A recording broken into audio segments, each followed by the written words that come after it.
भारत और फ्रांस के best business mind का संगम है।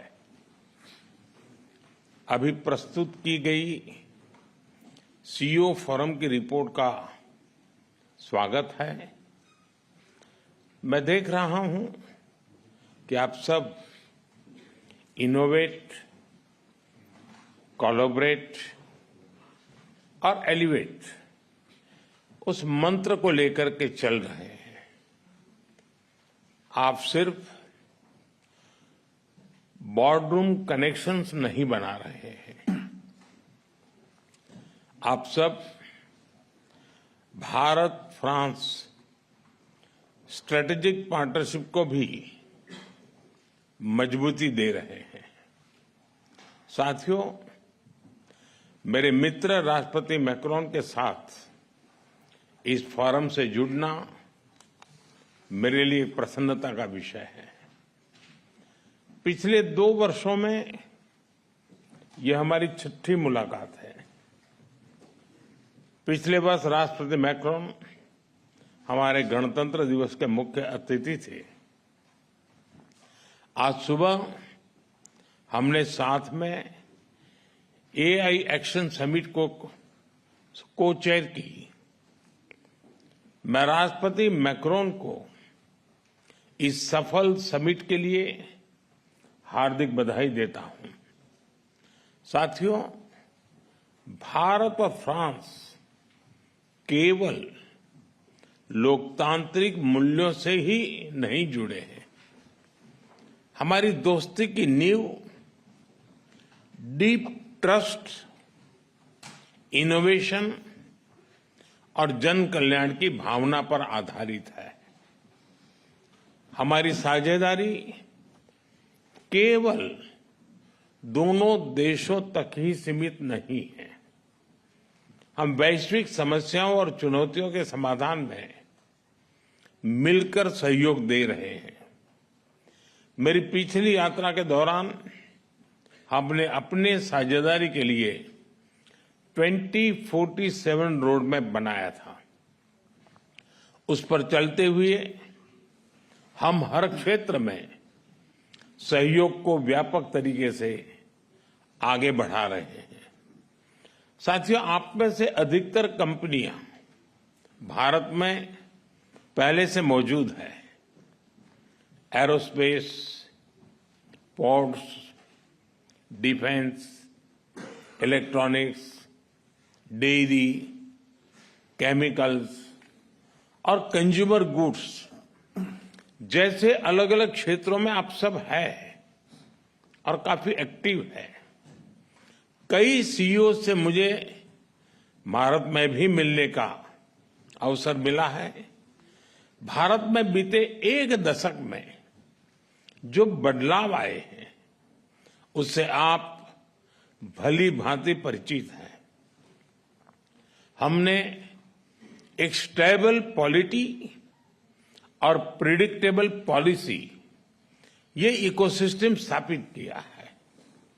रिफॉर्म, परफॉर्म, ट्रांसफॉर्म के पथ पर चलते हुए आज भारत विश्व की 5वीं सबसे बड़ी इकोनॉमी है।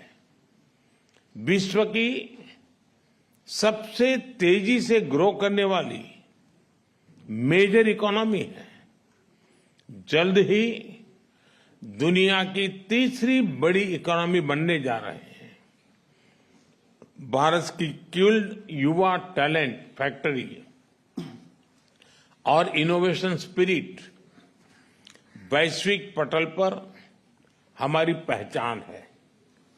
आज भारत तेजी से पसंदीदा ग्लोबल इन्वेस्टमेंट डेस्टिनेशन बनता जा रहा है।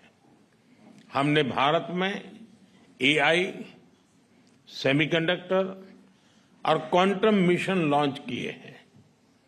डिफेंस में हम make in India and make for the world को प्रोत्साहित कर रहे हैं। आप में से कई लोग इससे जुड़े भी हैं। स्पेस टेक्नोलॉजी में हम नई ऊंचाइयां छू रहे हैं। इस सेक्टर को एफडीआई के लिए खोल दिया गया है। हम भारत को तेजी से एक ग्लोबल बायोटेक पावर हाउस बना रहे हैं। इंफ्रास्ट्रक्चर विकास हमारे लिए प्राथमिकता का विषय है और इस पर हम सालाना $114 बिलियन से अधिक का पब्लिक एक्सपेंडिचर कर रहे हैं। हमने मैसिव स्केल पर रेलवे ट्रैक बिछाए हैं। टेक्नोलॉजी का इस्तेमाल कर रेलवे को मॉडर्नाइज और अपग्रेड कर रहे हैं। 2030 तक 500 गीगावाट के रिन्यूएबल एनर्जी के लक्ष्य की ओर हम तेजी से अग्रसर हैं। इसके लिए हमने सोलर सेल मैन्युफैक्चरिंग को बढ़ावा दिया है। क्रिटिकल मिनरल मिशन भी शुरू किया है। हमने हाइड्रोजन मिशन हाथ में लिया है। इसके लिए इलेक्ट्रोलाइजर मैन्युफैक्चरिंग को बल दिया गया है। 2047 तक हम 100 गीगावाट न्यूक्लियर पावर का लक्ष्य लेकर चल रहे हैं। मुझे बताते हुए खुशी हो रही है कि इस क्षेत्र को प्राइवेट सेक्टर के लिए खोला जा रहा है। हम एसएमआर और एएमआर टेक्नोलॉजी पर फोकस कर रहे हैं। साथियों, आज भारत डाइवर्सिफिकेशन और डी रिस्किंग का सबसे बड़ा केंद्र बनता जा रहा है। कुछ दिन पहले हमारे बजट में न्यू जनरेशन रिफॉर्म्स अंकित किए गए हैं। ईज ऑफ डूइंग बिजनेस के लिए नए कदम उठाए हैं। पिछले कुछ वर्षों में हमने 40,000 से अधिक कंप्लायंसेस को रेशनलाइज किया है। ट्रस्ट बेस्ड इकोनॉमिक गवर्नेंस को आगे बढ़ाने के लिए एक high level committee for regulatory reforms गठित की है। कस्टम रेट स्ट्रक्चर को रेशनलाइज किया है। अंतर्राष्ट्रीय व्यापार को आसान करने के लिए डिजिटल पब्लिक इंफ्रास्ट्रक्चर की मदद से भारत ट्रेड नेट की शुरुआत की जा रही है। ईज ऑफ लिविंग की दिशा में नया सिंप्लीफाइड इनकम टैक्स कोड हम ले आ रहे हैं। नेशनल मैन्युफैक्चरिंग मिशन की घोषणा की है और नए सेक्टर्स जैसे कि इंश्योरेंस सेक्टर को 100% एफडीआई के लिए खोल दिया गया है। इन सब इनिशिएटिव्स को आप जरूर ध्यान से स्टडी करें।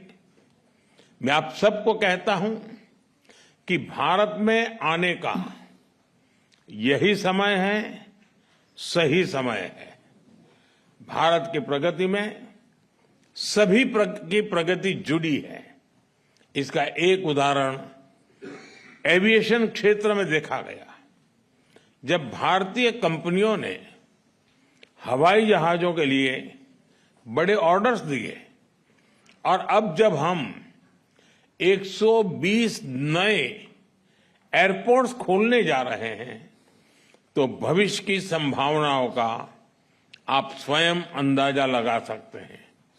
साथियों, भारत के 1.4 बिलियन लोगों ने 2047 तक विकसित भारत का संकल्प लिया है। चाहे डिफेंस हो या एडवांस टेक्नोलॉजी, फिनटेक हो या फार्मा, टेक हो या टेक्सटाइल, एग्रीकल्चर हो या एविएशन, हेल्थ केयर हो या हाईवेज, स्पेस हो या सस्टेनेबल डेवलपमेंट, आप सभी साथियों के लिए इन सभी क्षेत्रों में इन्वेस्टमेंट्स और कोलैबोरेशंस की अनेक संभावनाएं हैं। मैं आप सभी को भारत की विकास यात्रा से जुड़ने के लिए आमंत्रित करता हूं। जब फ्रांस की फिनेस और भारत का स्केल मिलेगा जब भारत का पेस और फ्रांस का प्रिसिजन मिलेगा, जब फ्रांस की टेक्नोलॉजी और भारत का टैलेंट मिलेगा, तो सिर्फ बिजनेस लैंडस्केप ही नहीं, ग्लोबल ट्रांसफॉर्मेशन होगा। एक बार फिर अपना कीमती समय निकालकर यहां आने के लिए आप सभी का बहुत बहुत धन्यवाद करता हूं।